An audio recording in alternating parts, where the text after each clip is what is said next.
A blind man walks into a restaurant and sits down. The waiter, who happens to be the owner, walks up to the blind man and hands him a menu. "I'm sorry, sir, but I am blind and can't read the menu. Just bring me a dirty fork from a previous customer. I'll smell it and order from there."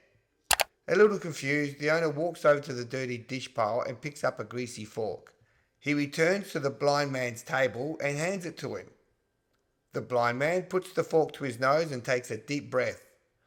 "Ah, that's what I'll have. Meatloaf and mashed potatoes." "Unbelievable," the owner says to himself as he walks towards the kitchen.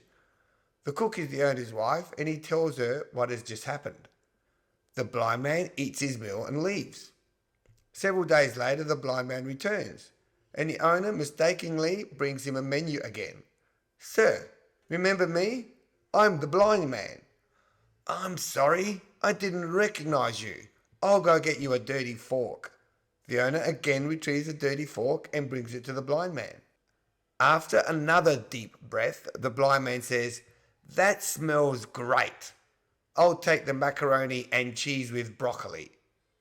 Once again, walking away in disbelief, the owner thinks the blind man is screwing around with him and tells his wife that the next time the blind man comes in, he will test him.